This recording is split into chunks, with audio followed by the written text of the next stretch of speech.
नमस्कार, मैं हूं रुचि शर्मा। वेब3 की तमाम बड़ी खबरें लेकर हाजिर हैं हम।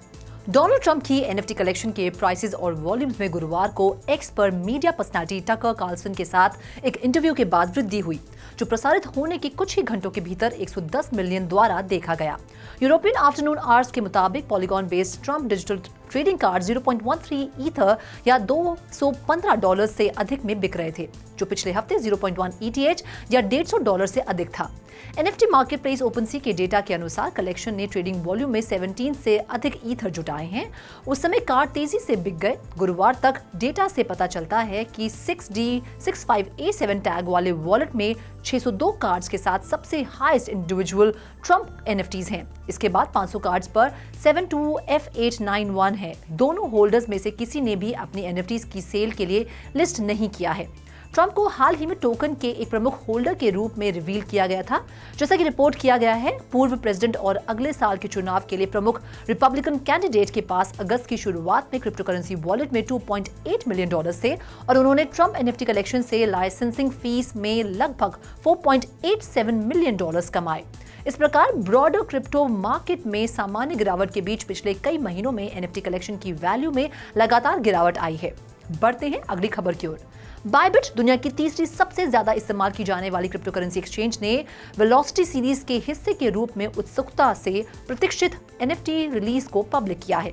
Bybit, oracle, red bull racing और टेक आर्टिस्ट्री की बाउंड्रीज को आगे बढ़ाने वाले प्रसिद्ध डिजिटल आर्टिस्ट ये कोलैबोरेशन का विचार लेकर आए। प्रसिद्ध डच आर्टिस्ट रिक 24 अगस्त को वेलोसिटी सीरीज के अंदर 2 अलग अलग एनएफटी कलेक्शंस का अनावरण करेंगे। ये एक एक्सक्लूसिव कलेक्शन है जिसे सिर्फ प्रिविलेज वेलोसिटी पास एनएफटी होल्डर्स द्वारा ही खरीदा जा सकता है। ये कलेक्शन 3D आर्ट वर्ल्ड में एक आकर्षक शुरुआत का वादा करता है और रिक की इवॉल्विंग प्रोग्रेस का टेस्टमेंट है। मोमेंटम को डच ऑक्शन के माध्यम से प्राप्त किया जाएगा, जहां मशीन्स और डेटा आर्ट के फाइनल अपीयरेंस को प्रभावित करते हैं।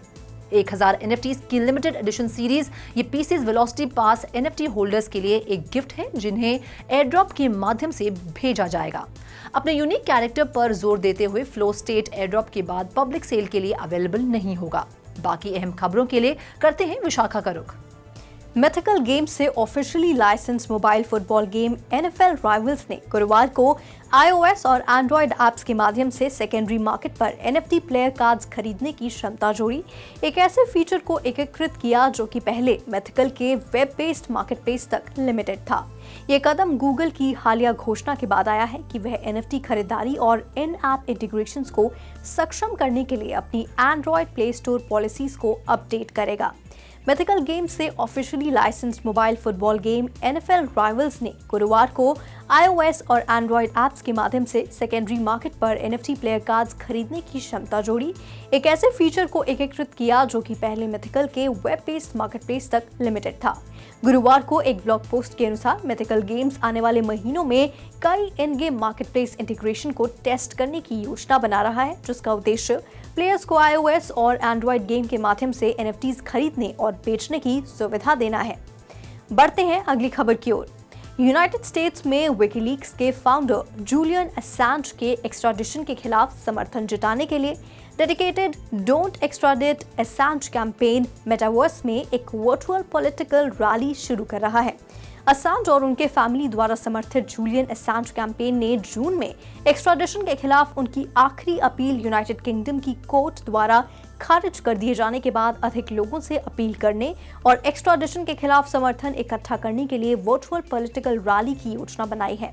वर्चुअल इवेंट 26 अगस्त को विस्टावर्स में आयोजित किया जाएगा, जो पॉलीगॉन ब्लॉकचेन पर सैंडबॉक्स इकोसिस्टम में एक गैर लाभकारी मेटावर्स है। पॉलिटिकल रैली में जूलियन असैंज की वाइफ स्टेला असैंज, विकीलीक्स के को-फाउंडर और एडिटर इन चीफ क्रिस्टिन रैवनसन और देश के farmer leader British politician Jeremy Corbyn, देश के लेबर पार्टी सहित अन्य हाई प्रोफाइल गेस्ट भाषण देंगे।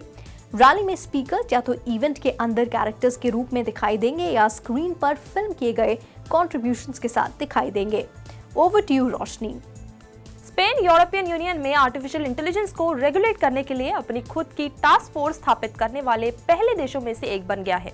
आर्टिफिशियल इंटेलिजेंस के सुपरविजन के लिए स्पेनिश एजेंसी को नेशनल डिजिटल स्ट्रेटेजी के साथ ये गारंटी देनी चाहिए कि देश में AI डेवलपमेंट इंक्लूसिव, सस्टेनेबल और सिटीजन सेंटर्ड होगी। 22 अगस्त को मिनिस्टर काउंसिल ने AESIA की स्थापना के लिए एक रॉयल डिक्री की मंजूरी दी। एजेंसी को फॉर्म स्पेन के फाइनेंस और सिविल सर्विस मिनिस्ट्री और इकोनॉमिक अफेयर और डिजिटल ट्रांसफॉर्मेशन मिनिस्ट्री के जॉइंट एफर्ट से किया जाएगा। Agency national artificial intelligence strategy नामक प्लान का एक हिस्सा है। स्पेन का लक्ष्य खुद को AI में लीडर के रूप में स्थापित करना है। तो आज के लिए बस इतना ही। ऐसी Web3 से जुड़ी खबरों के लिए देखते रहिए 3.TV। ऐसी और ज्यादा अपडेट्स के लिए हमारी वेबसाइट www.3buzztv.io पर लॉग ऑन करें या फिर स्कैन करें QR कोड। Thank you.